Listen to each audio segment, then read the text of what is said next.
करना चाहते हैं। अभी जंतर मंतर पे देखिए हमारे रोजगार पे हमला कर रहे थे, हमारे बच्चों के भविष्य पे हमला कर रहे थे, तो उसका क्या हुआ कि पूरा देश खड़ा हो गया। और आजमगढ़ में भी ये एयरपोर्ट के नाम पर जब जमीन अधिग्रहण करना चाहते थे तो हमारे माताओं बहनों के नेतृत्व में आंदोलन चला और पूरा का पूरा अंत में फ्रॉड आया कि कोई सरकार की योजना ही नहीं थी।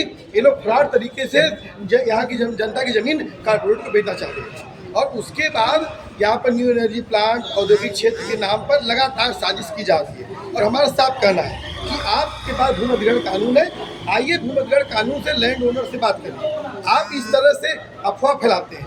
इसी तरह से 13 महीने का धमकाने की कोशिश की जा रही है। ये एकदम मानसिक रूप से प्रताड़ित किया जा रहा है। आप बताइए, आप जिस घर में हो बैठे सोती हूँ रहती हूँ, आपके बच्चे हैं, आपको मालूम चले कि ये घर कब सरकार तोड़ देगी, कब मेरा अधिग्रहण हो जाएगा। यहाँ पर स्थिति ये है कि कई पत्रकार साथियों के जो यहाँ रिंग रोड में ज़मीनें गई, लोगों ने ज़मीन खरीदी थी, मालूम चला बाद में तो ज़मीन का सरकार अधिग्रहण कर रही है। तो मामला साफ तौर पर है कि ये जो पूरा का पूरा एक्सप्रेस वे और एनएच के नाम पर जो पूरा ज़मीन लूट है, इससे इस देश में लगभग 60 करोड़ लोग प्रभावित हो रहे हैं। और क्यों? क्योंकि कॉरपोरेट को इनको ज़मीनों को देना है। अब बताइए कि पूर्वांचल एक्सप्रेस वे जो लिया गया, इन पट्टाधारी जो किसान था, और पट्टाधारी किसान जिसको 70-80 के दशक में ये कहा गया कि तुम भूमिहीन हो और तुम्हारा गरीब हो और तुमको हम जमीन देते हैं कि तुम जो है यहाँ से जाओ रहो। और अब सरकार के अंदर जो शिक्षा की कमी है उसी का नहीं, शिक्षा की कमी नहीं, ये साजिश करके डरा धमका करके बुलडोजर का राज कायम करके लोगों से जमीन छीनना चाहते हैं। आप बताइए 70-80 के दशक के पट्टाधारी किसानों से कहा जमीन दी गई कि आप गरीब हैं, और ये सरकार कह रही है कि हम आपकी जमीन लेकर के विकास करेंगे। मतलब जिसके पास जमीन नहीं थी उसको जमीन दी गई और जमीन अब लेकर के उनका कौन सा विकास हो जाएगा। मैंने आपको घर से निकाल दिया जाए। ये मानना है कि हम आपकी जमीन लेकर के इससे बाहर से जो कल कारखाने हैं उनको स्थापित करेंगे और लोगों को रोजगार देंगे। कल कारखाने क्या, इस देश में सबसे ज्यादा कृषि जो है सबसे ज्यादा जो है रोजगार को देती है। और इस देश में एक आंकड़ा है कि 6.5 करोड़ लोग ऐसे हैं जिनसे भूमि अधिग्रहण के तहत जिनकी जमीनें छीनी गई। और आज शहरों पे आप देख सकते हैं कि जगह जगह पर किसी नाली के किनारे, नाले किनारे, फुटपाथ पर जो पड़े हैं वो वही लोग हैं जिनसे उनकी जमीनें छीन ली गई। तो मामला इस बात का है कि हम अंतिम पीढ़ी के किसान नहीं बनना चाहते हैं, हम 1 इंच जमीन नहीं देंगे। दूसरा कि हमको जरूरत किस बात की है, हमारे नहर में पानी नहीं है, हम वो मांग रहे हैं तुम नहीं दे रहे हो।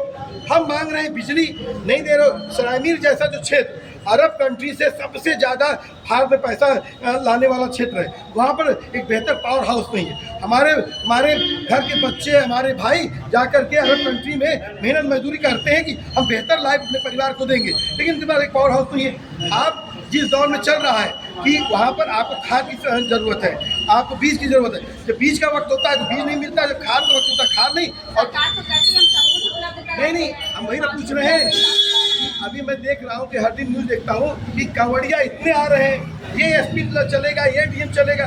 इस देश में किसान तो बहुत पहले से है ना, आपके पास आंकड़ा है ना, लेखपाल कानून को है ना, आपको मालूम है ना कि कितने इलाके में आपके धान की खेती होती है, गेहूं की खेती होती है।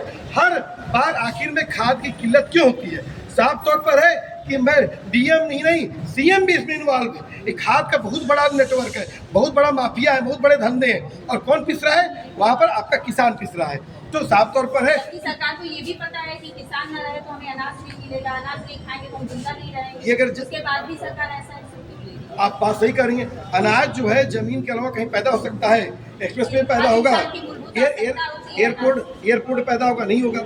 लेकिन सरकार जानबूझ करके ये सब हथिया करके कारपोरेट को दे देगी और कारपोरेट उसको बेचेगा। आज बताइए हमारा ही पानी 20 रुपये लीटर हमको बेचा जा रहा है। इसी तरह से आज हमारी ही दाल, हमारा ही चावल जो है कंपनियों पे कब्जा कर लिया है। ठीक उसी तरह से आज वो गरीब जनता है उसके हक हुकूक पे हमला किया जा रहा है। और ये जो वो लोग हैं जिनके पास मुश्किल से अपने रहने के लिए मुश्किल से जमीन घर है, थोड़ी बहुत ज़मीनें हैं, अगर इनको आप ज़मीनें छीन लेंगे तो आप इनको मारना चाहते हैं, इनका कत्ल करना चाहते हैं, इनको खत्म करना चाहते हैं। तो साफ तौर पर इस देश में किसान आंदोलन 13 महीने का हुआ। इसके लिए आप सरकार से क्या एक्शन लेंगे? तो अगर सरकार नहीं, हम लड़ेंगे, तो फिर आप क्या लड़ेंगे कि मोदी जी आए रोए ना, मोदी जी अभी देखिए छात्रों के सामने रोए ना, 2 दिन इंस्टाग्राम पे आके रो रहे थे ना। चैलेंज कर दिया, चैलेंज तो है, बुला करके मांगेंगे। मोदी जी, योगी जी, सब लोग रोएंगे। किसान से अन्नदाता है ना, हम हमसे कौन लड़ पाएगा? जो हम आज अन्नदाता अगर अन्न को जाना बंद कर दे, पूरी दुनिया भूखी हो जाएगी, मर इस जाएगी। तरीके से आप मेरे चैनल के माध्यम से देख सकते हैं कि इस तरीके से किसान किस तरह जागरूक हो गया है। उसको भी ये पता हो गया है कि अगर हम अन्न नहीं पैदा करेंगे तो जितने भी ऐसी कुर्सी पर बैठने वाले हैं, कमरे में बैठने वाले हैं, सबको पता चल जाएगा कि इस धरातल पर कौन मजबूत है। आज किसान चैलेंज दे करके जा रहा है और आप हमारे चैनल से अपडेट में बने रहेंगे। जय जवान जय किसान।